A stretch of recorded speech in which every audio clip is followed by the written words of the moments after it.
میں بیان یہ کر رہا تھا کہ وہ لوگ جو ایمان لائے مکے میں وہ تھے کہ جو یقین کامل پیدا ہوا تو انہوں نے کلمہ شہادت ادا کیا.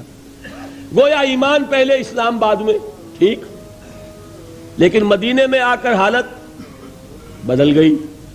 اب مار نہیں پڑتی، کبھی کبھی جنگ آ جاتی ہے، کہتے ہیں نکلو اللہ کی راہ میں، ویسے تو مار نہیں پڑتی نا، لہذا اب صورت بدلنی شروع ہوئی.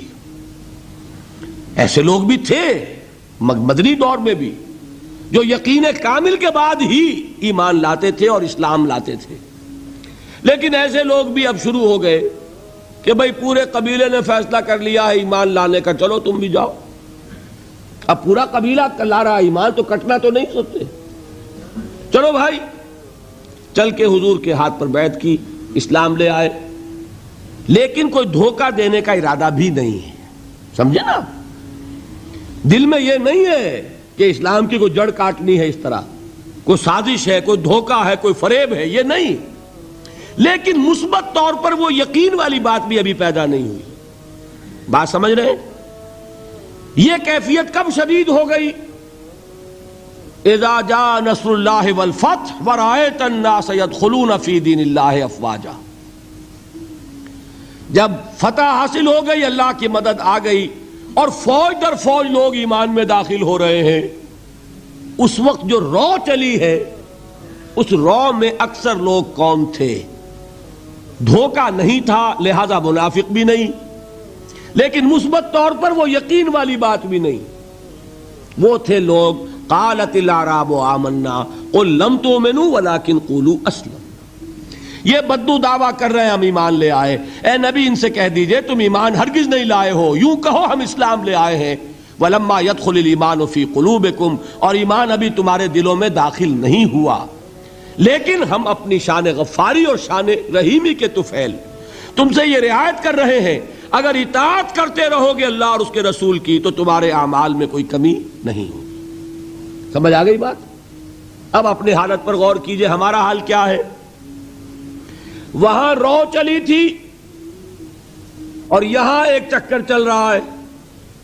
باپ کا بیٹا مسلمان، اس کا اگلا بیٹا مسلمان. وہ جو میں نے کہا تھا ہم مسلمان کیوں ہیں؟ By accident of birth. ہم سوچ کر ایمان لائیں کیا؟ ہم نے خود غور و فکر کے بعد ایمان قبول کیا ہے. اللہ جس سے توفیق دے دے، ہو سکتا ہے، اب بھی ہو سکتا ہے. سوچئے، غور کیجئے، تفکر کیجئے، شعوری طور پر ایمان لائیے، وہ ایمان اور ہوگا.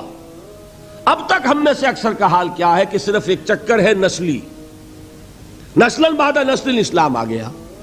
اسلام تو آ گیا، کیا ایمان بھی آ جائے گا اس طرح؟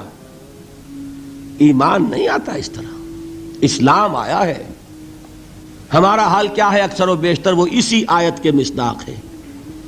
قالت الاعراب آمنا قل لم تؤمنوا ولکن قولوا اسلمنا ولما يدخل الایمان فی قلوبکم. تو بتائیے ہمارے لیے کتنی بڑی نوید ہے یہ، کتنی بڑی خوشخبری ہے یہ کہ اللہ نے یہ وعدہ کر لیا ہے. اگر بات یہ ہوگی کہ جب تک ایمان نہیں ہوگی نہ نماز قبول نہ روزہ قبول، تو ہمارا کوئی مقام پھر تھا؟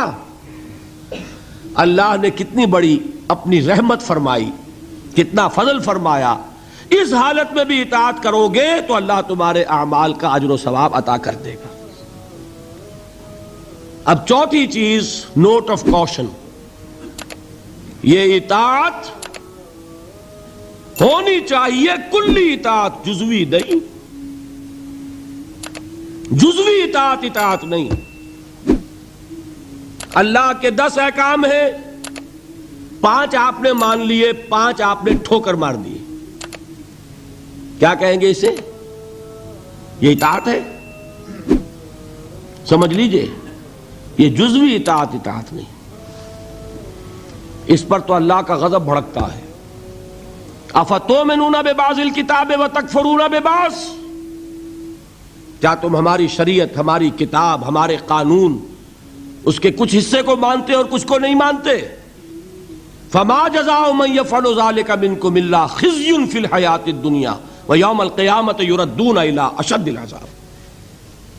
جو کوئی بھی یہ طرز عمل اختیار کرے گا اس کی سزا اس کے سوا اور کچھ نہیں ہے کہ دنیا میں انہیں ذلیل و خوار کر دیا جائے اور قیامت کے دن شدید ترین عذاب میں جھونک دیا جائے. وَمَا اللَّهُ بِغَافِلٍ عَمَّا تَعْمَلُونَ، اور اللہ غافل اور بے خبر نہیں ہے تمہارے کرتوتوں سے. He knows you through and through. وہ جانتا ہے، وہ تو تمہاری نیتوں کو جانتا ہے. ان اللہ لا ينظر الى صورکم ولا اموالکم ولكن ينظر الى قلوبکم واعمالکم. اللہ تمہاری صورتوں کو اور تمہارے مالوں کو نہیں دیکھتا، وہ تمہارے دلوں کو اور تمہارے عملوں کو دیکھتا ہے. هي الحلقات تحفظني بآيات من القرآن، هي الحلقات تملأني بحب المصطفى العدنان.